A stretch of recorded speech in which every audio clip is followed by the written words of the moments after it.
All right, give it to me. Breathe and stop. The following contains offensive language and spoilers. Listener discretion is advised. I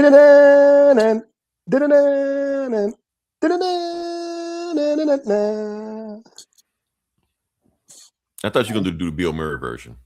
Star Wars. Oh, there you go. Star Wars. You know what I'm talking about.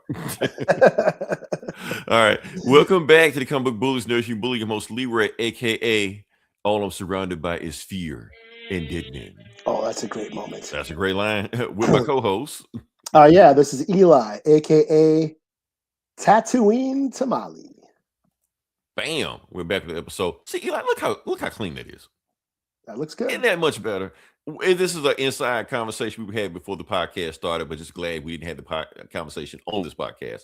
We're going to move forward past that. Like I said, and shout out to our third co-host, the AI, who eventually the droids. We eventually running this podcast without us one day or another. So all hail the Doombots. All hail the Doombot. Yeah. So like I said, we're going to start off another podcast, another episode. Just going to jump into it. And what we got here is Eli, today is May the 4th, a national holiday. Mm-hmm. Yeah. So before we go forward, I want to say happy anniversary to the Avengers. Yeah. Which dropped 14 years ago. It dropped on May 4th, 14 years ago today. So yeah, shout out to them. Oh, we got to give a shout out. That's the reason why we're here. It's the reason why we're here. We don't talk about anything else, but yeah, so shout out to the Avengers. Now, had it not been that good of a movie, we would not be here. I will be doing a video game podcast, and Eli will be, I don't know, yeah, watching Star Wars, something. Yeah, there'd be no nerd podcast. There'd be no Comics Explained. Right. Because he started right at time. There'd be no Cyber Frog, no Comics Game. Right. No MCU, none of that bullshit. Nerd Right, all that stuff. Yeah. Anyway, but the thing is, like I said, today is May the 4th, Star Wars Day. It's a national holiday for everybody. And the thing is, it's kind of interesting because, like I said, we got the Avengers and Star Wars, where I feel like those franchises are interconnected, not because they're both Disney properties, but they are kind of interconnected. For instance, I feel like the MCU is the end game, quote unquote, of what Star Wars started. I feel like that. It's a lot of Star Wars DNA in the MCU. Yeah, and it kind of filled that void because Star Wars was technically done by then. Like George Lucas finished the prequels, and it was he was pretty much done. I mean, the Clone Wars was on; they were doing a few things here and there, but I mean, Star Wars was pretty much fading out. But not that. I just mean like how the whole business model, the structure of the MCU. I feel like it was like basically when Star Wars came out with their trilogy, that was unheard of for a movie franchise. Like sequels weren't even really a thing back then. They had them, but not really a thing. So having a trilogy where you do a first, second, and third act, that was unheard of in Hollywood back then. So now you got the MCU doing a whole phase 1, phase 2, phase 3 serialized thing, because that's all George Lucas was doing. He was making serialized movies. That's the whole thing he was trying to do. He wanted to do Flash Gordon, wouldn't get Flash Gordon, so he decided to do a serialized movie event like this, which movie back in Hollywood was not ready for, and I feel like Marvel followed that blueprint of George Lucas' blueprint. Matter of fact, they got Kevin Feige followed the blueprint so closely that if you watch every phase 2 movie of the MCU, remember in Empire Strikes Back, the second movie of Star Wars, Luke got his hand cut off. So in every movie of the second phase of the MCU, there is a scene where somebody gets their hand or arm cut off in every movie. Really? Yes. Phase 2 of every movie. Go back and watch phase 2 of every Marvel movie. Somebody will get their hand cut off, and it was done on purpose because it was a tribute to Star Wars. I don't know which ones are phase 2 movies. Google it. There's got to be like 10 I'm sure there's some nerd podcasts out there that will give you information on that, but yeah. Well, I thought we were that, but I guess not. We're not. We're not that. But that being said, we can move on past that. Like I said, we're not gonna do the whole show about Star Wars Day, but we do have to hit some high points on it. And Eli had a thing where we were going to do a top 5. Because anytime we do a top 5 thing, Eli, I see that it spikes up a little bit, So I like let's see what happens with this one. People like lists. Yeah. People love lists on this thing right there. Yeah. So that's what we're going to do. So we're going to give a top 5. Well, I'm going to let Eli set up. I'm going to let you guys say, Eli, what top 5 are we doing this time? It is Star Wars related. But yeah. This was your idea. We got to come up with a top 5 Star Wars. I just said top 5 Star Wars something. Yeah. And I just gave you the ball that you run with it. And we've done, I can't remember. It will be on a May the 4th episode. I mean, we pretty much shout out Star Wars every May the 4th. Right. But we have done top 5 lightsaber duels. Yeah. But this time I was like, well, what can we do? Characters, planets. You see that all the time. Top 5 Star Wars characters. Right. Top 5 Star Wars vehicles or spaceship. We see that all the time. So like, okay, let's go deeper. Let's go so deep. Let's take such a deep dive that no one's going to know what the fuck we're talking about. Now, here's the thing. Like, that's what I meant to ask you about that, because this list that we're about to go on, this topic we're about to talk about, this is some deep nerd Star Wars shit we're about to get into right now. And the thing is, normally on this podcast, if I get too deep, you're here to pull me out. And when I get too deep, if you get too deep, I'm here to pull you out. Okay. But if we both get that deep, who's going to pull us out? Jake, where's Jake? There is no Jake. Jake is not home right now. Dubai's not going to pull us out. So we better go down this Star Wars rabbit hole that nobody can pull us out. We don't know how we're going to get out of it. So that's what I want to ask you. Are you sure you want to go down this rabbit hole? Sure. I mean, this is common knowledge to me, so it ain't no thing. Okay. But for those that, weren't there for the original trilogy, for basically anyone born after 1990, this is some history, and just I guess it's if you're a Star Wars fan, this will put things in perspective of what we've gone through, because we're OGs. We grew up with the original trilogy, and we've seen Star Wars come and go. The original trilogy came out. We thought Return of the Jedi was the last one, and that was it. But they kept coming back for more and more, and So this list is the top 5 worst changes George Lucas made to the original trilogy. Before we go further, that is the change, because for those who don't know, we had in the original trilogy in the 80s, and then in the 90s, George Lucas decided to remaster the original trilogy and release them in theaters. Yeah, they were called the special editions for the 20th anniversary in 1997. He re-released all 3 original Star Wars movies, but because special effects had advanced so much, he was able to go back and make a bunch of changes to the original movies, because the special effects were all practical, So he made a bunch of changes. Some of them were cool. I will admit in A New Hope, Episode 4, the Death Star battle has improved. That is awesome. Yeah, that was in the trailer. That's when he was like, okay, you need to watch this. When you see the trailer, you're like, oh yeah, he made those dogfights look awesome. And to me, that's the essence of Star Wars. Wars in the stars, spaceships shooting each other and blowing up. That's all I need to see. And I'm good. So yeah, that's cool. A lot of the background stuff, he was able to open up Cloud City. A lot of background stuff. There's a lot of establishing interior shots he added that he didn't have the budget to, or even technology to do it back then in the 70s and 80s. A lot of the spaceships he was able to do more with spaceships and how they fly and all that. That CGI really helped with that. But there were some things that he did that were pretty much travesties. That some fans say that actually alters the lore, the continuity of the story, because he decided it's my story, I can do what the fuck I want to do. Added scenes, took away scenes, altered scenes. It changed the tone, changed the cat. It has fans arguing over, because since he changed stuff, it changed the established. But it's your thing. I'm gonna let you take over. No, you're right. He was so preoccupied that he didn't stop to think that he should. Jurassic Park. Yeah. Some stuff are pretty much blasphemous. Changes characters. You're right. Changes plot points. So some of the stuff fans just rejected. No. Yeah. So there was a lot. Mostly adding a lot of CGI characters. Adding new scenes and all that. Hey. Oh sweet, we got a bot. Yeah, we got a virus. Cool. All right. Cool. Thanks. Shout out to the bot. So yeah, this is gonna be our top 5 worst changes that George Lucas made to the original trilogy that he released in the special edition. So, okay, should we get started? Ready? Let's do it. I'm ready. Okay, number 5. He took out Yub Nub. Yep. Now explain Yub Nub for the uninitiated. Yeah, so Yub Nub at the end of Return of the Jedi, after the rebels blow up the second Death Star and they're celebrating their victory, they go back to the Ewok village and there's a big party going on. The Ewoks are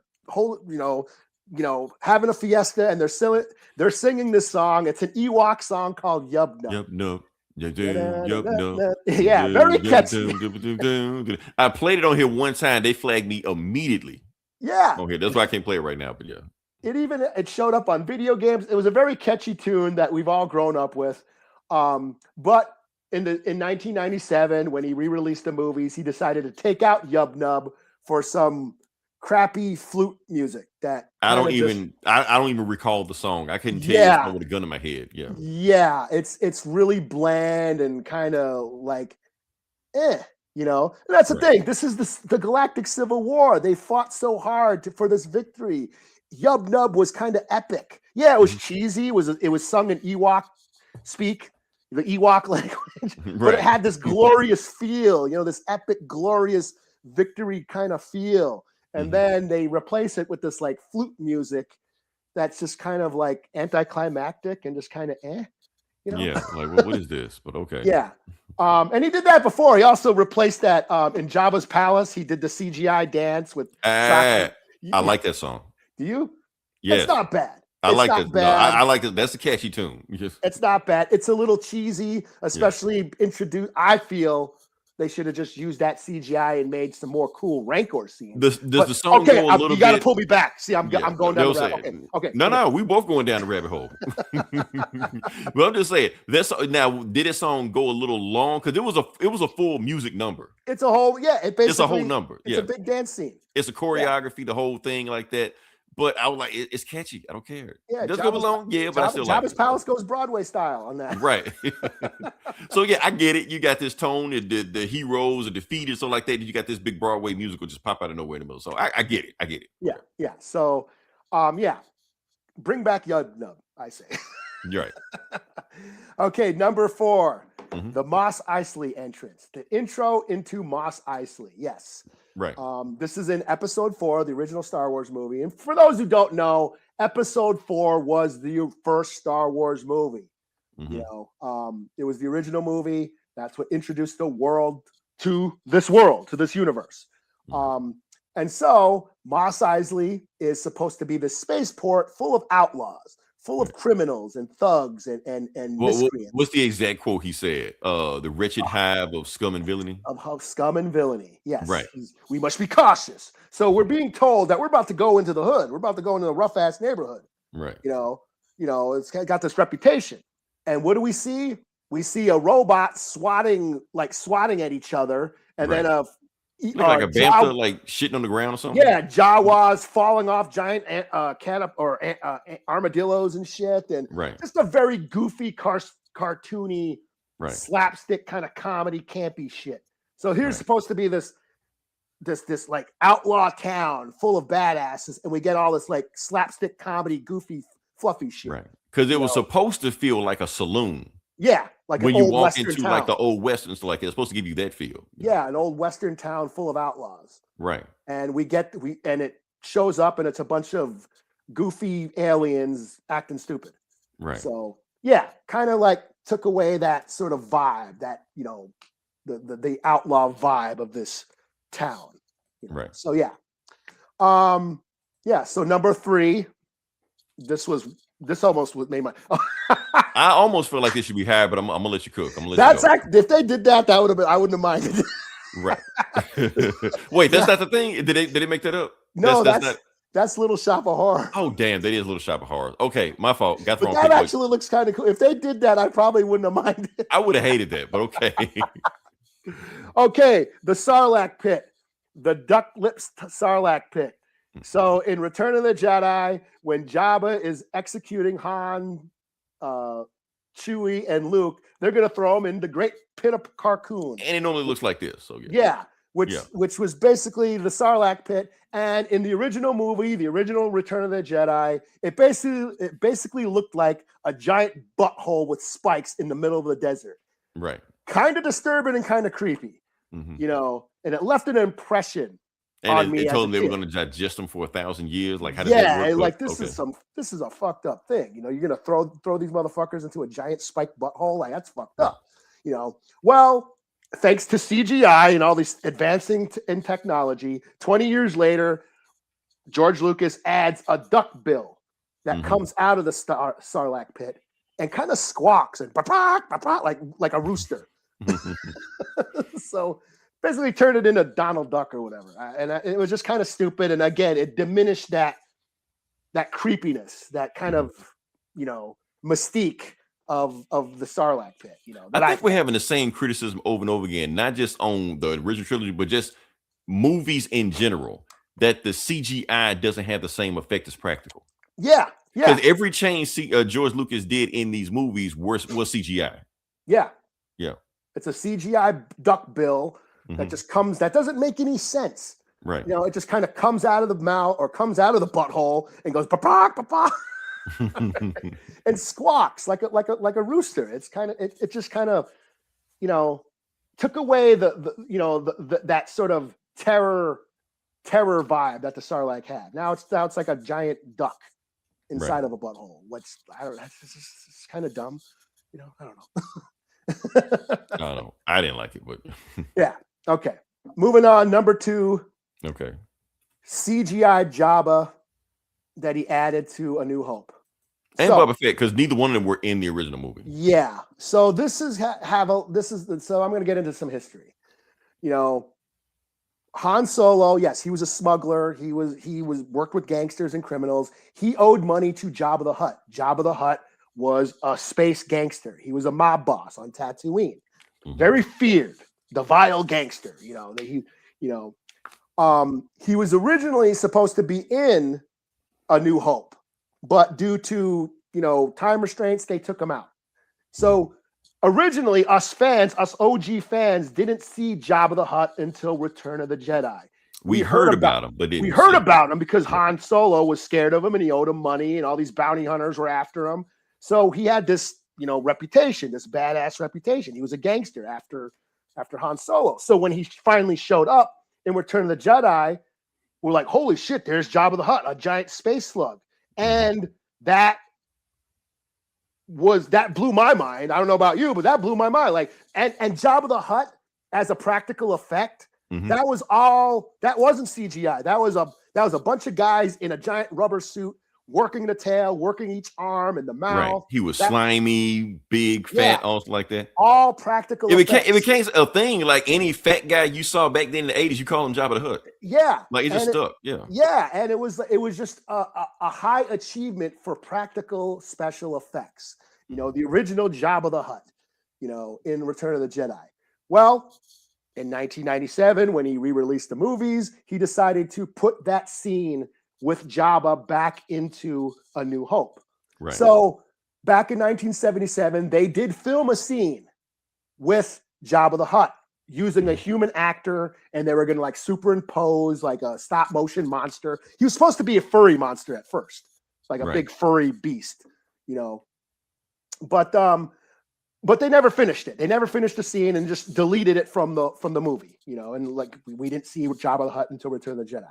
But George Lucas, thanks to CGI, inserted the scene back into the movie and used a CGI Jabba. Now, in the scene, Han Solo is interacting with Jabba, and because they used a human actor, Han Solo walked around him because it was a human actor on set. Right. But when they added the CGI version, like, well, Han Solo walks around a CGI Jabba, but the thing is, Jabba's a giant slug. So how does he walk behind Jabba when he's got a big giant tail? Well, they have Han Solo very clumsily walk over Jabba's tail, and it's really crappy looking. I think they made a sound effect in it too. Yeah, and Jabba makes a weird, goofy face. Not only does it look like shit, it totally ruins Jabba's reputation. Right. Jabba is no longer the feared, vile gangster mob boss that everyone's scared of. He's a goofy alien that Han Solo totally disrespects by fucking walking on his tail. Right. Like, imagine if that was Tony Montana. Boba, shoot that piece of shit. You know.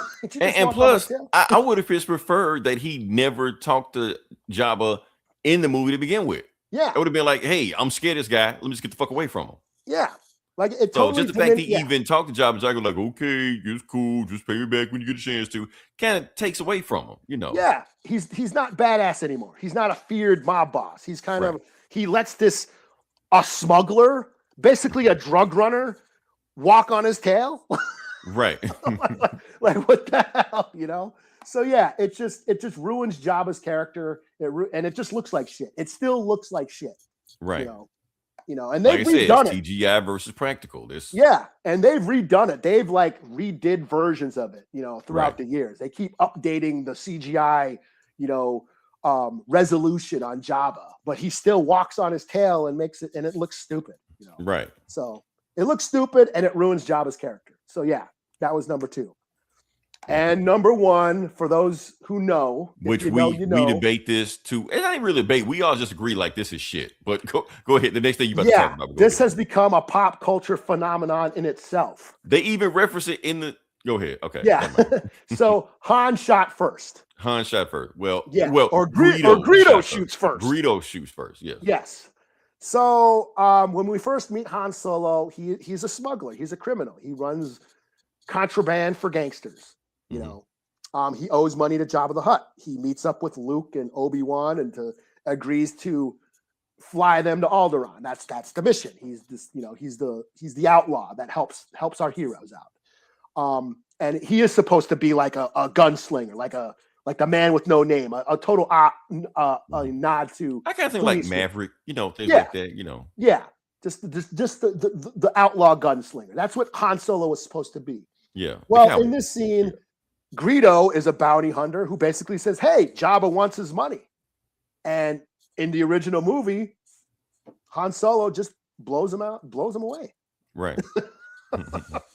It was a holy shit, it was badass. Right. Well, in the special edition, George Lucas decided to change that and has Greedo shoot first because he didn't want Han Solo to be that cold-blooded. Because he said the bad guys always shoot first. That's what you're trying to say. So. Yeah. And again, it looked like shit because you see this twitch where it doesn't even like you see he's pointing right at his head, but the laser like goes over his head. It doesn't. It looks like crap. Like they move it with special effects or some bullshit like that. It looks like crap. And again, it ruins Han's character arc because Han was a badass. Han was an outlaw. Han was a criminal who pretty much only thought about himself in the original movie. And then throughout the trilogy, he learns to be selfless and to be a hero and to help out his friends. That's his arc. You know, he starts off being a criminal and ends up being a hero. Right. He only cares about money. They realize it's bigger things than him. Yeah. And this, again, not only does it look like crap, it just ruins his character, ruins the nature of the plot, ruins his character arc. Plus, it doesn't even make any sense because why would Greedo shoot him? It didn't make any sense for Greedo to shoot him. He didn't even come there to shoot him. He came there to shake him down. Yeah. He was like, look, if you pay me what you owe Jabba, I'll look the other way. That's what he's doing. If he's shooting, it kind of defeats the purpose of him showing up there. Yeah, he doesn't get paid. He doesn't, you know. Yeah. He doesn't get, you know, Jabba, you know. So like none of that even makes any sense what he's doing. So he didn't come there to shoot. So it would make sense for Han to shoot him to get out of that situation. But for Greedo to shoot him, he would get nothing out of that. Yeah. So I don't know. Yeah. But you're right. And it has taken a life of its own. Fans still hate this. You know, the whole Han shot first movement is a thing in pop culture. I think even Harrison Ford like wore a shirt to say that. Even though he don't really give a shit, I think he wore a shirt to say that. But. Yeah, you know. So that's like the worst controversy of the changes that George Lucas made to the special editions. Right. So there was other little stuff also. I don't have a picture, but I give you that. Remember when the stormtrooper and it was a blooper that he hit his head on the door when Oh he walked in. yeah. So in the original version, it's just a thing. It just happened. Like if you don't pay attention, it's nothing. But in the special edition, there's a sound effect with it. And I think doesn't he say McClunky when he does it? I think so. Yeah, something like that. So he brings attention to it when he bumps his head walking through it. Well, it was a blooper, they just didn't cut out, but it's there. So yeah. It's like little stuff like that. So yeah. Yeah, and then there's like and that's the thing is he keeps making changes. Right. Like even with the Han and Greedo scene, you see like the laser gets a little bit more closer or whatever, Right. Because I own so many versions of these movies. I have the VHS versions of the special edition where Jabba looks like total shit. Right. And yeah, the Greedo laser goes it comes out of the side of the gun. Right. Like it's just terrible. Because they're trying, he's got a miss shooting on, so it looks like crap. But also there was that when Luke gets his hand cut off by Vader in Empire Strikes Back, and Luke jumps off that bridge or whatever, join me, never, and he jumps. And did he say like no or something? Yeah, he's like screaming as he's falling. He's like, oh, like no, man, yeah. It's like, did he like fall or did he jump? It could have just failed and that's it, Yeah, and now, but they've taken that out because I watched them on Disney. The latest versions are on Disney Plus, and they actually took that scream out. But there used to be a scream in there, and it sounded because he's like, as he's falling. It's like, did he mean to? Was he going to join him and like take Vader's hand, but he tripped or something and fell on accident? Like, again, the change. Changes the narrative almost, it was it doesn't stop there. Okay, now we talked about the original trilogy special edition, right? I was talking about some stuff he changed in the prequels. Okay, yeah, because now he didn't get as far in the prequels as he wanted to as the older, because I think the original trilogy he dropped the first 3 and that's it. But I think with the prequels, I think he just dropped the first movie and didn't even bother with the other ones. So one thing he changed in the prequels was Yoda. In the original version of Yoda, he was a puppet. Yeah. But when the re-release special edition version of you go to Disney Plus now, he's all CGI. He's all CGI. It never happened. If you watch it, it never happens like that. And they did it so you never know. But if you watch the original version in the theater, Yoda was a puppet. Now in the version afterwards, Attack of the Clones and Revenge of the Sith, all CGI like that. But in Phantom Menace, he was a puppet. That's what he was. No CGI. They went back and added that on whenever they re-released it in theaters like years later. So well, Return or Revenge of the Sith is all shot on.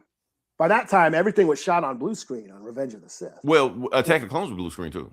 Yeah, both of those movies were just they were like the first all digital movies. Yeah, digital cameras, all that. He did. I mean, he invented all that shit. I mean, with this film, that's what they did. So. But for instance, in all of the prequel movies, there was not a single stormtrooper suit in it. It was every stormtrooper you see is CGI. Oh yeah. Yeah, there were no practical, like there was no suit made for the stormtroopers like that. So, clone troopers, I meant to say, but clone troopers, yeah. So that's all I got. I think we did what we need to do with that. That's I don't know how much more we can squeeze out this orange. Top 5 shitty changes to the original trilogy. With some extra credit on runner ups, with some runner ups on there. So deep dive. Okay, we'll crawl out of the hole now. Okay. All right. So let's talk about stuff. Let's talk about Daredevil. Okay, we're gonna talk about just some, like I said, the TV show's been going on. We're eating good right now. We got all these shows coming on right now. Daredevil. We're gonna talk about the boys also. Mainly talk about the Daredevil because we had I won't say shocking death because it was spoiled for me, I guess. But yeah, our boy, Daniel. Is that his name? Yeah, I think so. Something like that. Something like that. He dead. Fuck him. He died. So yeah. Saw cool that character. Coming. It's funny that everybody was expecting him to be somebody. Oh, he's going to be this. He's going to be the Rose. He's going to be revealed to be Kingpin's son at the end like that. Then that shit happened. He was just a guy. That's it. And then he just did some shit and then got shot to death, and that was it. And that's the end of his story. So yeah. So yeah, that's pretty much it. I actually liked his character. For those who don't know, he's the guy that played Tony Soprano's son. Well, his real life son. Yeah, he's Gandolfini's son. Well, his aunt, yeah. So Gandolfini, yeah. I like that guy as an actor, man. I want to see him pop up in other stuff. He popping other stuff. I got it. I know people hate Nepo babies like that, but I like this guy. He was He good. has I don't know. He has a charm or something. I don't know about him. Well, he was a good bootlicker, but then you could see that he did generally had feelings for BB. Yeah, you know, and he was covering for BB. He knew BB was doing this stuff the whole time. Yeah, so it was just that impossible situation. Like, okay, this isn't going to go well, right? You know, so you kind of saw it coming. I thought he would maybe survive a little longer. I didn't think it was going to happen this episode. Right. I was like, oh shit, he got. Okay. I mean, it's only one more episode left, so I guess that's it. But yeah, that's going on right there. But I will say this: I'm glad he did what he did, because if anything happened to BB, we riot in the streets. We will burn the internet down to the ground if anything happens to BB. I'm just saying. So yeah. But the thing is, you know what was funny about that whole scene? Like I said, when he died by Buck. Buck killed him. Oh yeah. And the whole thing, it felt like it hurt Buck more than it hurt him. I was like, it was some good. I mean, because the whole time, you know, they built their relationship through this whole season, which made it so impactful. You know, Buck didn't want to do it, but he got to do it. You know, it's his job. And, you know, he was telling, like, eventually you're going to be on the ground where I am, and somebody's going to be doing this to you. Like, Buck knew this stuff. So I'm like, damn. So like, and it made me kind of hate Buck a little bit, because I was loving Buck. I mean, he's basically evil James Bond. That's like, you know, Kingpin's second hand. But he did that. I got like, damn, Buck, now I got to hate you a little bit, man. You know, even though you're still cool, but I got to hate you. Well, he's ruthless. I mean, he's what he's got to be for the Kingpin, you know. I mean, if you work for the Kingpin, you got to be that guy. So yeah. And then I had to look it up. I didn't know there was a guy. He is a character in the comics. His name is Buck Cashman. Eli, does that look familiar? What the fuck? That's what he looks like in it, right? Hashtag not my book. Not my book. Not my book. So yeah, so that's it. That's him in the comics. How did they get that, you know, from evil James Bond? I don't know, but hey, is Chuck Dixon losing his shit over this? What the hell? He gotta be. Yeah, you know. So yeah, that's going to right now. Sometimes crazy, but that's all I got with Daredevil. I'll move on past that. I finally got caught up, and yeah, it's a very it gets dark, like, you know. Yeah, and that's the thing about it. Like, Daredevil to this point is almost becoming like a documentary. Yeah, because so much crazy shit going on right now. So yeah, I do like the Bullseye and Daredevil dynamic, right? You know, and of course throwing Karen in there too. You know why they're all doing shit. Everyone's after redemption. Yeah, especially as Karen might have a little bit too much Punisher in her. Yeah. We know why Daredevil wants to save, doesn't want to kill anybody, because he technically killed Bullseye. He threw him off the roof, you know. But this is his chance of redemption. He didn't die. Of course, Bullseye didn't die, but still, he went there. So he feels that guilt of it. And now we know Daredevil suffers from the Catholic guilt. And it's not me saying this. This is from the comics. Frank Miller pretty much says it. So yeah. That's in the comics. Yeah. He was a priest in the yeah, so don't get mad at me for saying that. That's that's canon. So, yeah. But then you have Bullseye, who's basically his whole, if I save enough people, or if I kill the right people, then that will balance the justice, you know, scales, or it'll balance. He's, you know, so he's got this thing in his mind where he's trying to get redemption, right? And shit, you know. So I do like that dynamic. I do like how they're doing that and shit. Yeah. But yeah, the show is very triggering after all the shit we've been through. Yeah, I'm saying everything that's going on is like you see it on the news, but now it's happening. Because, like I said, this used to be like dystopian future, not dystopian present. Yeah. That's the thing. Yeah. So moving on past that to another crazy show, The Boys. Oh, yeah. And see, The Boys is great. I only watched the first 2 episodes. I'm trying to get caught up. But yeah, The Boys is great. Now, we talk about documentaries. They almost damn near predicted this stuff, what's going on right now. For instance, like I'm going to tell you what's going on. Like, I know you're in the first 2 episodes right now. But going on, basically, the main plot that Homelander has, or the end game plot you want to think about, is that he wants to eradicate every religion on the planet except for him as the one true God. Mm-hmm. And he may even make a Bible, stuff like that. And he paid off every church in America to basically preach no longer God, preach him as God. So, and you think like, okay, maybe they've gone a little bit too far with this one. This is where you finally, you know, jumped the shark with this one. Like you can't play around with stuff like that until 2 weeks ago. Remember, Trump posted a meme of him as Jesus on his social media. So it's like they're predicting the future with this shit. It's crazy. That's what dictators do, yo. That's what dictators do. It's like they're following the playbook right there. It's like, when did this stuff become documentaries? That's what I want to know.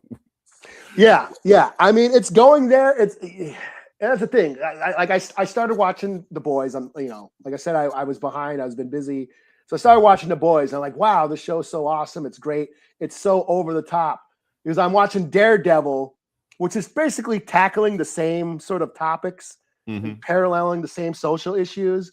Right. But it's so gritty and dark and a slow burn and kind of triggering. Whereas The Boys is so over the top and campy and kind of silly in ways that you just got to laugh. You're like, it's saying the same thing. It's more political satire. Yeah, it's tackling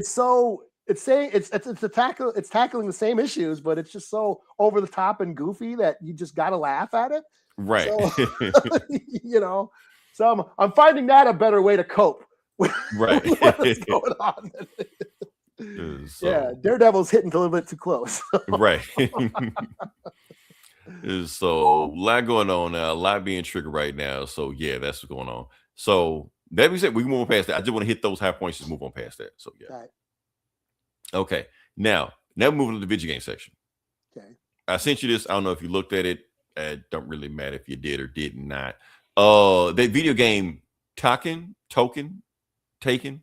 Oh, is that what the Marvel stuff? I was wondering what that was. That's the Marvel stuff. Like they announced 2 more characters for it. Okay. Well, they announced the team because, like I said, every team you get this team on the game, then you get a better synergy or whatever you want to call it. So they announced a team called the Fighting Avengers, and the team that they announced. Let me see if I can throw this bad boy up. Nope. Yes. Okay. So of course on the team is 4 members. The member is Tony, of course, Iron Man, which we've already announced that he was on the game also. You also got your boy, Incredible Hulk, dressed like Werewolf Hulk. So he's on the game, plays, and they showed some footage of him. He plays pretty much like Marvel's Capcom you expected. Captain America, like you said, he already showed him also. And also Black Panther. But are you noticing something with Black Panther? Oh, is it Shuri? It's Shuri, yeah. So I was expecting the crazy people. My phone think I said a Siri, but anyway, we're crazy. Here's my thing. I expected for people to just go ape shit as soon as they saw this, like, recast a child or something like that. I haven't heard too much backlash yet. I don't know if they know yet. I think that's what it is. Yeah, they probably don't know. They don't know yet. I'm pretty sure they're not cool and chill about like, oh, that looks pretty interesting like that. No, I think they just losing their shit and haven't paid attention to it yet. I think they'll lose their shit on their own time. I think that's what's gonna happen. So, and then when it happens, then they're gonna lose their shit and go crazy, be like that, like, oh, not my black person like that. Because the thing is, they complained about that, there's no black representation in these things, and they're trying to eliminate this stuff like that. But here's the thing about Shuri is that, okay, people complain about black representation in superhero properties, stuff like that. You know what's worse? Black female representation in these black superhero comics, stuff like that. It can't be Storm every single time.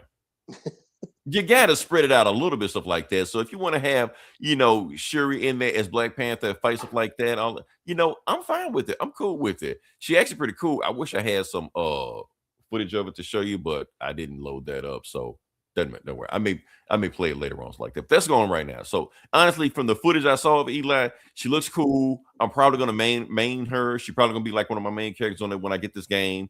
I'm excited for it. So far, everybody I've seen seems to be like, she looks cool. I play with her. So I'm just waiting for the other shoe to drop, for the recast of Child of people to, pop out the sewers, wherever the fuck they come from, and complain about no Master Child. Like, chill, man. Now, do I see Marvel doing this bullshit sometime where they trying to just eliminate T'Challa as a character from all of their properties? Yeah, I see it. Hell, we don't have a Black Panther ongoing comic right now.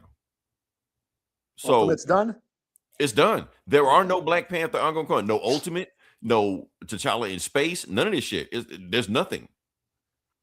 No Black Lightning, no, right? Like nothing. It's just there. Like, damn, we don't even have a Black Panther comic right now. They just cancel it and then say shit. Then they announce matter of fact, as of right now, like Marvel and DC, neither one of them have a black comic superhero ongoing comic at all. Miles Morales has been canceled. Well, it's being relaunched in August like that, but still, right now, there's not. Storm got 2 more issues and it's done. Look at the time we're living in. What do you expect? Right.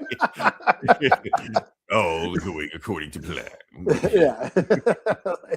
So that's how it's going on right now. So yeah, I see people are pissed and they want this stuff like that. But hell, remember, Shuri is the Black Panther in the MCU. So what's wrong with some synergy? You know. Yeah. Plus, if y'all want to play Black Panther in the video game, play that damn Marvel Cosmic Invasion, the one Eli won't play. Oh yeah, I haven't finished it yet. Right. I got to renew my membership. My what's it called? Game Pass. Game Pass. Mine ends in June, so I'm trying to finish up all my games before it ends. Yeah, so I got to renew it and shit. So hopefully the NBA playoffs will be done with this, so I ain't got to worry about NBA 2K anymore. So yeah, I think it's enough we got in the video game section. We move past that. So sure. Yeah. Okay. Like I said, this is the comic bullies. We were talking about comic books. We're gonna jump into it. Eli, I'm gonna let you go first, and we're gonna go with what we got. So okay. All right. Well, first of all, happy Free Comic Book Day, belated happy Free Comic Book Day. Mm-hmm.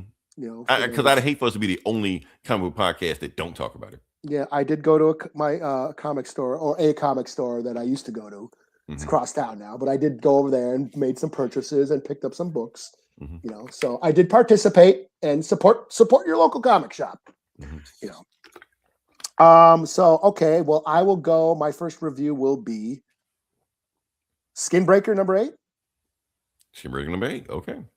So Robert Kirkman, David Finch, their masterpiece on Orc. There we go. Okay. Their Orc masterpiece. Mm-hmm. So this is the final issue.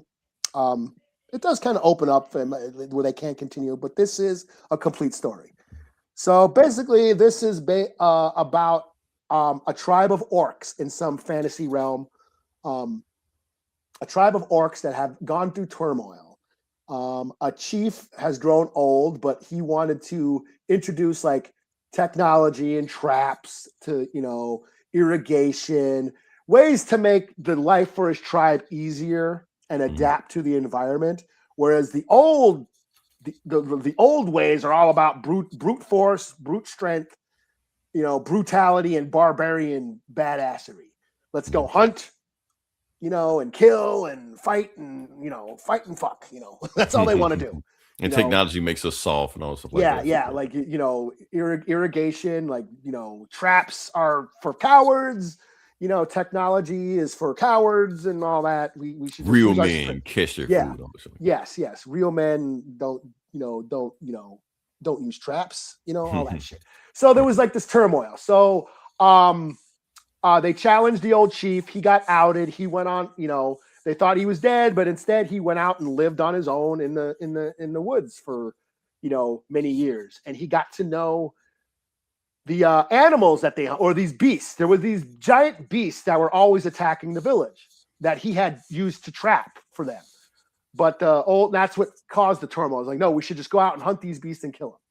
You know, so he ends up sort of figuring out, observing these monsters and getting to know them. So when the beasts finally go back to the village and attack, he kind of knows how to, like, you know, herd them and you know, and trap them and fight them, you know. So last issue, that old chief, the old asshole, you know, barbarian chief got killed. He got eaten by one of the monsters.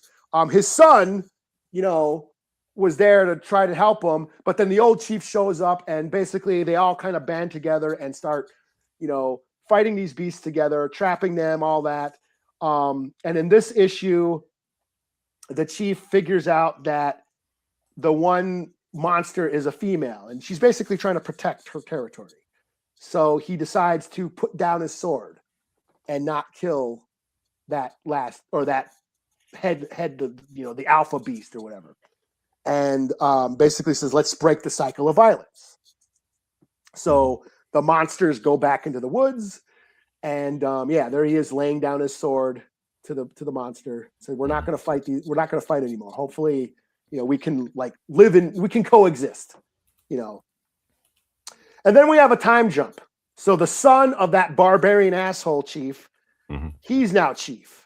Okay. And he has learned from the older chief, the elder who went out on, who wanted to trap and use technology. He learned from them and basically adapted the new ways and says the old ways are done. We're going to have this new way of life where we're going to, live with our surroundings, use traps, use gardening and irrigation, and make the tribe, sustain the tribe,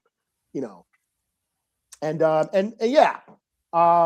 there's a really cool scene where they're having a ritual where it's a rite of passage. So the Skinbreaker is that sword, and it's made out of some crystal, and when you shine the sunlight to it, it burns, and they have a ritual, like a rite of passage with the young men, where they get burned by their sword, and then their skin scars, and then they're ready to be men. They're ready to go on to adulthood, So they're doing that ceremony.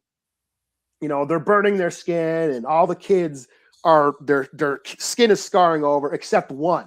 His skin is still bleeding, and he starts to cry, and basically, back in the old ways, they would said this one's weak, kill him, or he's weak, he's a weakling, he is of no use, basically. But this time, the chief's like, oh, your skin isn't breaking, therefore you're not ready yet. Give it time. In patience, your skin will be ready to break. So right there, I thought that was very poignant and kind of heartfelt. Like, oh, they're adapting this new way of life, and that's basically what this story is about. It's about change, evolving, giving up old barbaric, violent ways for intelligence, That's kind of what it's about. Brain versus brawn, or adapting both, And then at the end, it shows the old chief he's in the woods and he's riding those monsters. He's on the back of the monsters, riding them. Okay. They are coexisting. Yeah. So, no, this was great. This was awesome. It's probably been one of my favorite books. It's probably going to be on my top of the year list. The art, David Finch's art is awesome. And then it's just a cool story. It's, like I said, it's, toxic masculinity through the lens of a tribe of orcs. So, awesome book. Now, do they have any women in this? Oh, yeah. Yeah. Okay. Yeah. And they're like, and the barbarian asshole had go fetch us our roots and go blah, blah, blah, blah, blah. Right. Like, we're hungry. And pregnant. And yeah. We're hungry. It was like, well, we didn't eat anything. We only caught a few little animals, and the hunters and warriors need to eat first. So you guys don't get to eat, Damn. Okay. So they're being assholes to the women and shit. So, yeah. Commentary on toxic masculinity. Yes. Okay. Very much so. And this was a great book. Loved it. Awesome story. Awesome art. Book of the week, 5 out of 5. Okay. Also, I found that Shuri gameplay. Let me play it real quick. Okay. Let me see. All right. So, like I said, she's doing a thing, fighting Storm. She got the spear. Don't know if you can see it. Can you see it? I can't. Yeah. Okay, I thought this was like a card game or something. Like a deck game. Not this one. Like I said, Marvel got so many games out right now. But no, this is just a regular fighting game. But like I said, they just announced Shuri and she's teaming up with Hulk and doing stuff. Like I said, not a whole lot of footage on there. But that's what is this on? Everything. Is it? Yeah. Well, no shit. Not yet. It doesn't come out till August, I think. It's not out yet.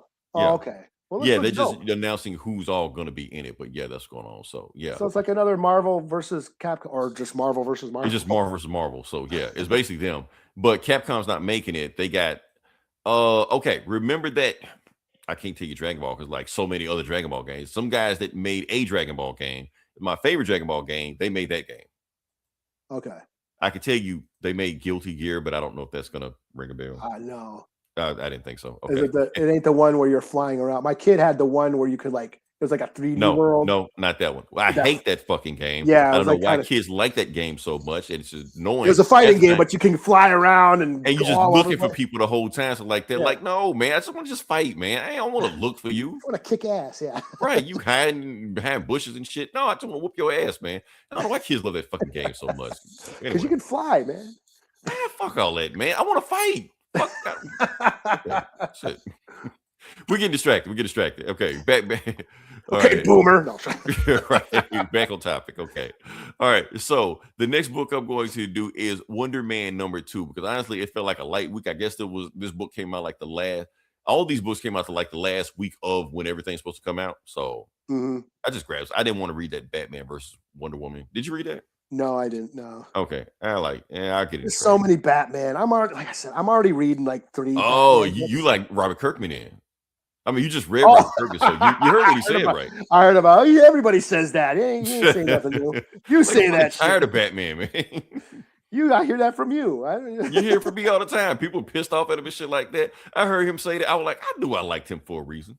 Yeah, but I'm reading like how many? Yeah, I'm reading the regular book, Detective, Absolute Batman. Yeah, I'm Batmaned out, man. All they do is just put Batman out. Like if they just tone down some Batman, I read more Batman. But when everything they put out is Batman, and they got Batman versus Wonder Woman, I'm like, I'll get it later on. Yeah. And he shows, and it's the absolute shit. So he shows up in other shit, DC, yeah. So it's Batman. He's in Justice League. He's all in Justice League, League Dark, Justice League Red. Like he died. Like Batman died in DCKO, and he still got his own book. And he got his own book. Like what the fuck? This motherfucker's dead, and he still got like 5 issues to himself. Like what the hell, man? So yeah, they knew it was gonna sell. But anyway, Wonderman #2. Picking up, it's a series that is kind of based off the TV show, but you can feel the synergy in here. Yeah, but it's based in Marvel, so we'll go to it and see what's going on. So yeah, Wonderman. Okay, so the book starts off with rest in peace to Shabba. Yeah, that happened a while ago, but yeah, when they shout out to him. So yeah, all right. So Wonderman is teaming up with Hellcat. They're going to go talk to his best friend, not Trevor Slattery. I can't remember who this guy's name is, but he's in jail. He basically he was arrested for killing some chick. What they realized they got no evidence on him, so they're about to let him go. Then they'll go, and she just want to know, okay, what is it about this guy? Well, how do you know this guy? Okay, so the thing about not Trevor Slattery is that he is an actor, but he does some money on the side and does some shit he ain't supposed to be doing on the side. And he got into an incident where he got either blessed or cursed by the god of fortune, and probably both of them. So good shit may happen to him, bad shit may happen to him, and it kind of balances out for him and everybody else that surround him. So yeah, that's the thing right there. And Hellcat's like, yeah, I don't believe any of that shit you just said. You're like, that's the wildest shit I've ever heard. And she's like, you think that's why shit you ever heard? A robot cloned my brain to put into his robot son that married the love of my life, and you think that's the wildest shit you ever heard? You're like, okay, touche. So they move on there, and he's like, okay, we need to meet. They're going to meet with the rest of his lawyers to find out exactly what's going on. And yeah, so they go get a hot dog, on the Walk of Fame, and basically ask me like, okay, did you kill that girl? You're like, no, I didn't kill her. I slept with her, but I didn't kill her. You're like, damn it, man. If they find out you did that, they're going to think you killed her, So, and then these other cosplayers just show up. They down here and they see Wonderman. They think Wonderman's a cosplayer. They ain't paying attention to him. And that's when the Grim Reaper meets them over there also. And the people think that Grim Reaper is a cosplayer also. They're taking pictures with him and shit like that, like smile for the camera, you click. And the other dudes don't like it that they're hauling on their turf. Like, man, get the Grim Reaper out of here. Why are you taking pictures with the worst Avenger? And they got their dukes up ready to fight him and shit like that, because they don't think he's a real Wonder Man. He's like, I'm not the worst, I'm the best. And then Grim Reaper says, what time is that? Gonna make a call real quick. So cut to the bar with no name. It's in Daredevil, it's Spider-Man, it's in blah, blah, blah. It's in a whole bunch of shit, So you get a phone call from our boy, The Spot. He gets a phone call saying he's got a contract kill on 2 actors and a failed assassin. Basically, the guy that was supposed to kill the actors, I need you to kill him. Make sure. He's like, cool. And he just does his Spot thing and disappears. And the bartender is mad because Spot always does this shit, never pays tab. So yeah. So that's when Wonder Man goes to a West Coast Avengers compound to talk to some lawyers, and he tells Kilowatt, hey, I got a self audition for the Darkhawk movie, and you help me audition for it. Like, you got me? Cool. All right. So they go there, and then they talk to the lawyers, and the lawyers basically saying, like, some half of them was saying he need to skip town and leave the country. The other saying he need to stand trial, because not only is he doing that, there's an assassin trying to kill him. So yeah. So there's like, oh yeah, you need to have that audition tape of Darkhawk on my desk by tomorrow. So yeah. So you got him basically pretending to be a nihilist, dressed up as it, and they're doing their own stunt work.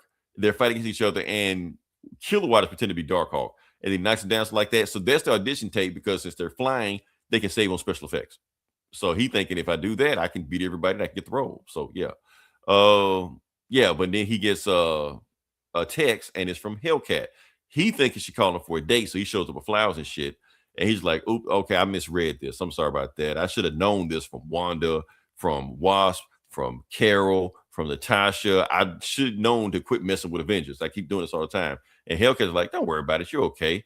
You're like the only Avenger Tony Stark hadn't fucked yet, you know." And she's like, actually, Tony testified against me in court, so kind of did fuck me. So touche, you know. So she's saying, but anyway, the date isn't with me. The date is with this guy. And it's the assassin from the last issue trying to kill not Trevor Slattery. And he's like, I need to talk to you and nobody but you, because now since I messed up the thing, they're coming to kill me. And I need you to protect me. They're like, okay. And so as you do that, the Spot shows up. He's like, Wonderman, good, 2-for-1 special. And then, you know, Wonderman's trying to save the assassin. Not Scarlet Witch. Hellcat uses her whip, tries to hit Spot. Spot opens a portal, and it whips Wonderman in the balls. And Wonderman like, damn, that's the one spot I'm not invulnerable. Like my one weakness, my balls, you know. And while Spot disappears, and before he leaves, he cracked the guy's neck. Oh, and kicks Hellcat and cracked the guy's neck. Dead. Out of there, you know. So now you got a dead prisoner in the cell, and Spot's gone, and the police come in, and they see Wonderman and Hellcat with a dead prisoner, and they're like, you got to stay here and answer some questions. And Wonderman like, I ain't doing shit. And he leaves. So, yeah. Meanwhile, not Trevor Slattery, the Spot is sneaking up on him to be continued. So, yeah. So, that is a story. Yeah. It's a whatever story. 3 out of 5. It's something to read. I don't really give a shit about any of these characters. I never give a shit about Hellcat. Kind of don't give a shit about Wonderman. Yeah, with you. I'm just read it just to read it. So yeah. So you read this instead of Batman and Wonder Woman. Hey, I read Batman all the time. How often do I read Wonderman? So yeah.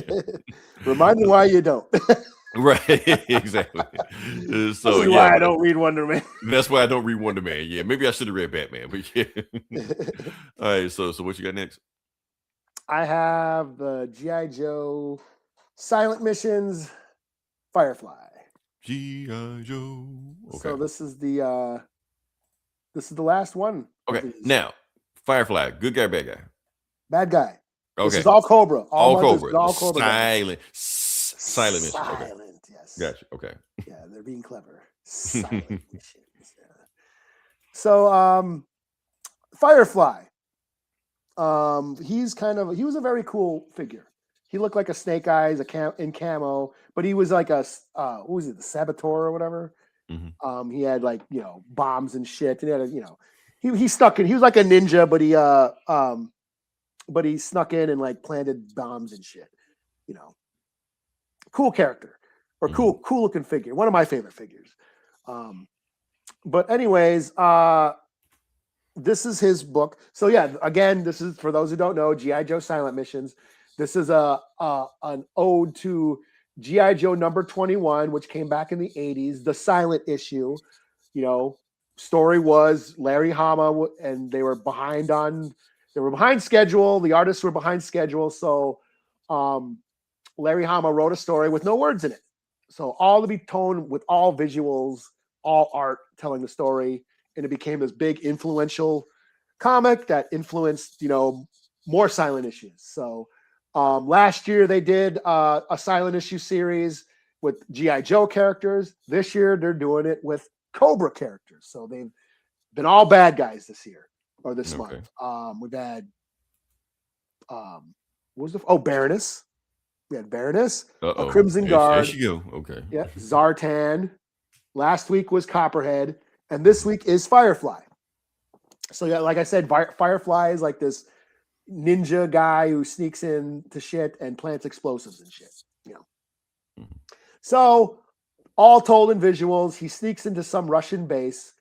You know, takes out all these enemies. In very creative ways, and I love the way the art is. Is this Jorge? What's his name? Jorge. I can't remember. Where is it? You got me. Let's go back. Let's see. Yeah, Jorge something. Jorge Fornes. Fornes? Fornes. Yeah. Fornes. Okay. Yeah, he's the writer and the artist. So he did the art. And and there's some really cool panel work where he's like, there's multiple, figures, going through the panel, kind of like reminiscent of Tom Taylor's Nightwing. Was it Bruno Redondo who did that? Yeah. Where he had the multiple figures. He won an Eisner for that, didn't he? Yeah. Good stuff. Anyways, there's a lot of that in this book where it just shows how, tactical Firefly is, sneaking in through, manholes and going through vents and ducts, and just taking out all these enemies, and hacks into a computer, gets the info he needs to make, and then escapes, blows the place up. Of course, he does end up tripping the alarm, and he gets surrounded by soldiers, but he planted enough explosives to blow the place up and escape. And then it ends with some woman in another Russian prison. And she's sitting there in her cell, and then all of a sudden, like a drop of water falls on her like head or something, and then she looks up, and in the vent is Firefly, basically ready to break her out. So that's what he snuck into the other base for, to hack into the computer to find out where this chick was at. And obviously he's probably related to her, if that's his wife or something. So he's and that's where it ends. Like, oh, Firefly is snuck into this prison and he's going to break her out. And that's where it ends. So pretty cool. Like I said, all told, no texts, no words, just all told in visual storytelling, and really cool. And Firefly's a cool character. And yeah, so I'll give this a 4 out of 5. And this was cool. This has been fun. These books were really fun. They were fun last year. This has been fun this year. Yeah, they like take a lot of technique. I mean, it's creative to do something like that. So, yeah. So, all right. So, last book I'm going to do, we're doing the retro. Okay. All the way back in 2025. All right. So this is the days of yore. The days of yore. Yeah. So. Summer. So, like I said, Eli, I know you've been keeping up with the Captain America book. Well, you started with Captain America book. Did you make it to issue 3 of? I don't think so. I think I dropped it after that. Okay. Shit. Hold on. Give me just a second. Okay. So I'm gonna try to get everybody caught up what's going on right now. So, like I said, this whole run, the Ships of Darsky's run, this is his prelude to that Avengers Armageddon run that comes up in, I think. Yeah, I got the free comic book day preview for that. Really? Okay. Yeah. So this is supposed to be leading up. This is supposed to be like the prequel to that. So basically, if it happens in this, it's supposed to lead directly into it. Like I said, Zdarsky's writing that run. He's writing this run. Yeah, Chip Zdarsky writing. Yeah. What's this? Civil War Unmasked? What the hell is that? Something like that. I don't really even know what the whole story is about. I just know it's got something to do with that. So yeah. Shows Red Hulk. Yes, Red Hulk is in there. Yes. Avengers Armageddon. Yeah. The origin of the end. Something about Red Hulk is like conquered Latveria or something. Yeah, he's like at a podium speaking to almost like he's the president or something. Yeah. Because he like conquered it in America's name and shit like that. So yeah, it's crazy ass story. But basically everything that's happening in this Captain America run right now is gonna fall into Avengers Armageddon, and it's very, very connected to this. So we're just gonna jump into it. Let me see if I can get this whole thing going on right now. I cannot because there we go. All right. So, like I said, Captain America versus Dr. Doom. And let me DNX. Awesome. Yeah. This fall. There we go. Okay. Captain America versus Dr. Doom. Let's talk about it. Let's get to it and see what we got going on. All right. So Book starts off with skip all that. All that. Yeah. All right. So the book left off with Captain America getting his ass kicked by Dr. Doom. And Dr. Doom is just looking at him like, Captain America, I'm your biggest fan. I'm a fanboy of you. I grew up in school reading everything about you. I'm kind of like a Captain America historian buff. Just like you were a man that fought so hard, you became a symbol for your country. That's what I wanted to be. You made me. Captain America like, the fuck? Okay. So, yeah, he like Victor Von Doom, murderer, terrorist, dictator.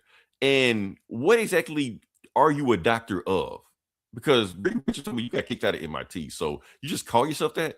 You're like, don't worry about all that, you know. And then Doctor of like, being dope. Right, Dr. Dre, you know, shit like that. So, so he's just like, what makes you different from Hitler? Because they sent me to take you out, just like took me out last time I came to Europe. People were like, Hitler was elected. I took power. I am him. I'm nothing like Hitler because he's a coward.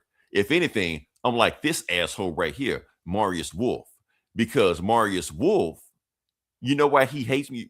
He talks direct to Marius Wolf, like, Marius Wolf, you know why you hate me so much? Because you want to be me. Just like I killed the guy before me and took his throne, you want to repeat the cycle. You want to be the next Dr. Doom. But guess what? You can't because you ain't strong enough. And that's the difference between me. Because you crave power. Doom is power. Because you know Doom gonna talk in third person is what he does. You know. So Captain America like, okay, Doom, fuck all this shit, man. I don't care about all this. Like, look, you got 12 hostages in the embassy. Free them right now, or Ross gonna send the entire U.S. military at your doorstep right now. And Doom is like, okay. They're like, what? Yeah, because you asking Cap, I free you. I mean, even if you're wearing a stupid ass costume and stuff like that, and you ain't wearing a classic, you know, World War II outfit like. But since you asking me, I'm gonna give you the hostages. So I'm gonna call my guy, give him about an hour or so to, you know, prep them, get ready to, and you just walk out the front door with the hostages, stuff like that. It's cool. But before you go, Cap, let me just walk you through the streets of Latveria and show you how a real country is ran. Wow, he got Marius Wolf being held hostage by the Doom by behind him and shit like that. Meanwhile, he doing all that. The other Captain America or Major America, you know, is sneaking into the embassy of Latveria and bam, bam, they just sniping people, taking people because they don't know that Doom had technically already freed them. So you got Major America with these G.I. Joe looking motherfuckers right here, you know. So they sneaking in and shit, taking people out, bam, they're like, wait, this is way too easy. Just taking people out. You know, sniping people, taking them out, move in.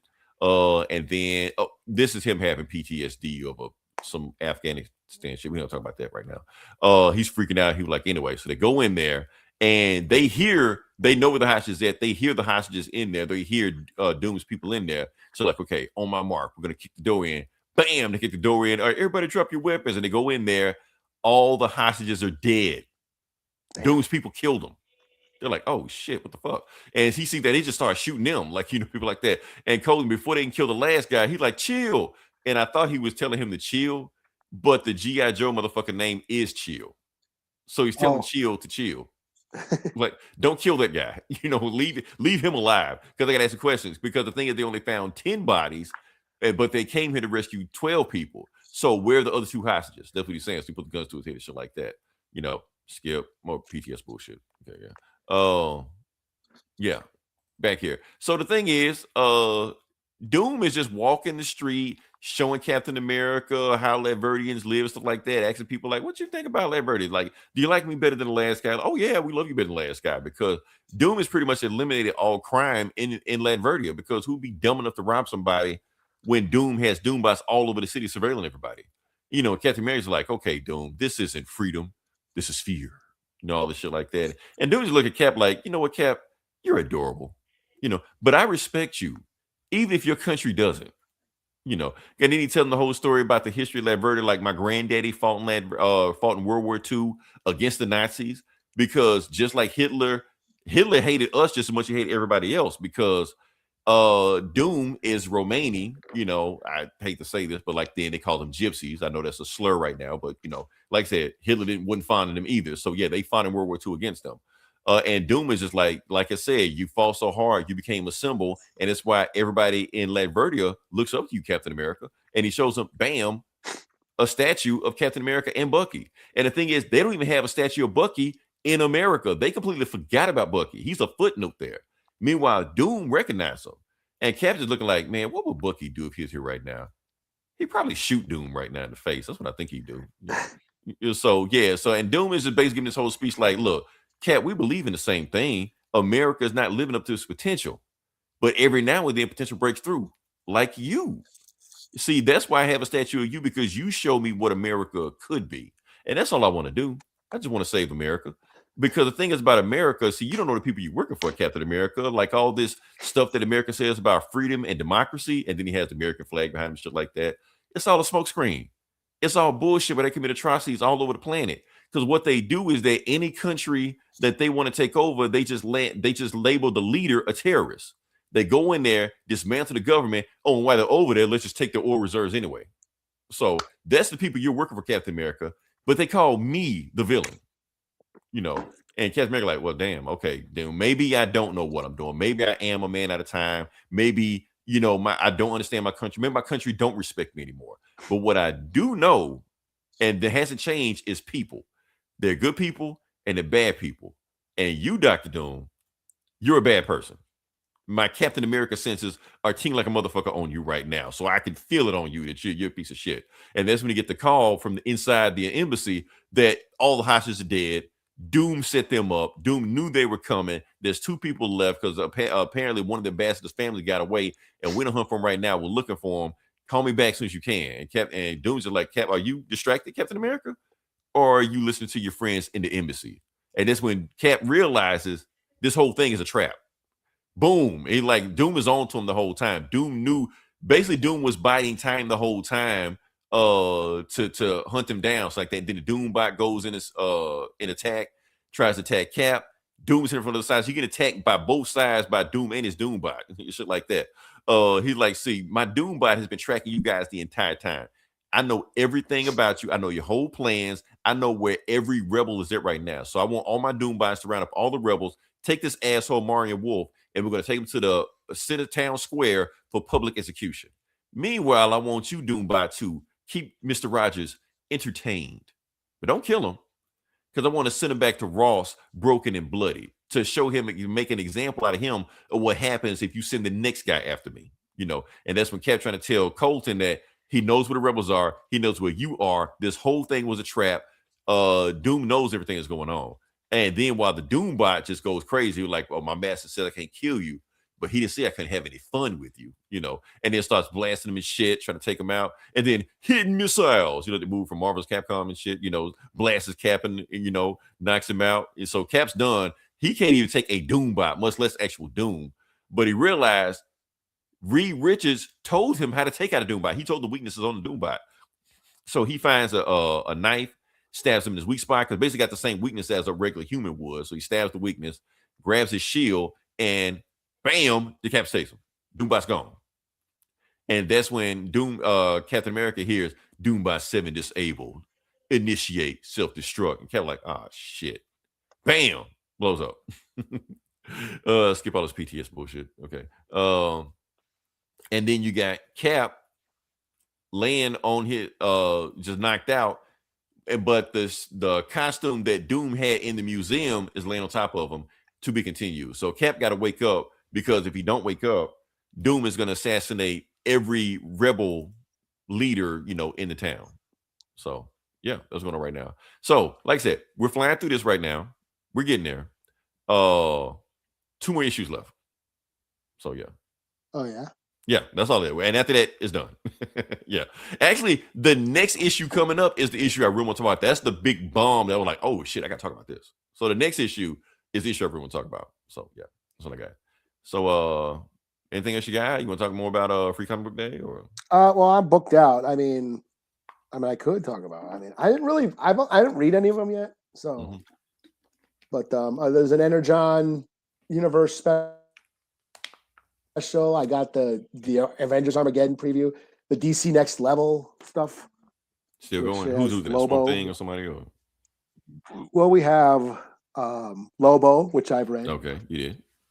Batwoman, which you read. Yeah. Right. I skipped Satana. That was too much magic for me. Deathstroke the Terminator, which you've read. I'm loving that. Yeah. Then we have. It's basically DC's down. Oh, Firestorm. I've heard good things about the Firestorm. I haven't read it, but I've been hearing good things about it. They always bring back Firestorm, and he always gets canceled. I'll wait. I'll read it. I'm an open book for it. We're gonna see. Yeah. So that's there. Oh yeah, Zatanna. Zatanna. And I believe like I said, too magical for me, but I'm pretty sure everybody's will like it. So that's cool. Oh, what's this? It's all in black. Oh, Barbara Gordon Breakout. Yeah, I don't get that. I think she's in jail or something. Yeah, and it's all in black. It looks kind of cool. It's all looks like Sin City. It's all in black. Okay. That has piqued my interest. I'm gonna see what that goes on. But yeah. Yeah. Okay, on sale in May. So. Okay. So we'll check it out. Of course, the Batman. Oh, and then Act 2. Okay. Okay. Yeah, just preview stuff. I got a Masters of the Universe too. I haven't read any of these, but okay. I just who's producing Masters of the Universe? DC? No, Dark Horse. Dark Horse. Okay, cool. All right. Dark Horse with Tim Seeley writing. Interesting. Okay. Okay. So next week, a movie comes out, but I don't know what movie. I just know it's a Star movie. Wars. No, it ain't Star Wars. It ain't Star Wars. No, it's a movie that comes out next week. All I know is that I put on my pencil like this week, the second week of May, something comes out that I wanted to see, but I can't remember what it was. But I'm gonna see it, and I'm gonna talk about it. I'm reviewing. Okay. Whatever it is, I don't know. We'll figure it out. In the theater, a theater movie? A theater movie, yeah. It was a movie because I haven't been to Eli. I haven't been to a theater to watch a movie since before July. Oh wow! Of last year, yeah. You know, all this crazy shit has been going on in my life, so like that. So I hadn't had time to. So yeah, it ain't Spider-Man, right? It's not Spider-Man. No, that's later on down the road. It's something. It's something that I'm kind of excited for, but not super excited for. If that makes any sense. Okay. Yeah. Like I just that's why it's not rich in my head right now. It's just a movie that was like, oh yeah, that was one of the movies on the list I was gonna watch. So yeah, whatever. So okay. I'll check it out. I'll review it. I'll talk about it, and that'll be the show. All right. Well, yeah, I'm booked out. I mean, I did read the new Punisher, the new Predator, and the Thunder of the Barbarian. How you feeling the Punisher book? It's all right. I mean, I could tell. He's going through some changes. It's okay. It's fine. I'm into. I mean, I don't dislike it. Okay, cool. Not that Joe guy or whatever. No, it's Frank Castle. He's fresh off of that last run where he was like the kingpin, put that implant in his head. Yeah. Was control him like his own personal, hitman. Yeah. Alexa hitman, or whatever. And then Predator, that Predator's fine. And then Thunder of the Barbarian, still a lot of fun. I'm still on that book. That's fun. Jason Aaron writing Thunder of the Barbarian. So. Nice. Okay. All right. Well, that's all we got. Like I said, we got another show. We talked about what we need to talk about. I thought it was gonna be a short show. It seemed like it's longer than what we normally talked about, but hey, whatever. Yeah. More bang for your buck. There you go. Until if you don't like it, let me hit the button. Please like, share, subscribe if you made it this far. If you made it this far, you might as well. So just check out. See what we got. Look at the production value. Exactly. Yeah, look at that. We put money in this. So yeah. But until then, this is Leroy. This is Eli. We talk to you guys next week. Same bullet time, same bullet channel.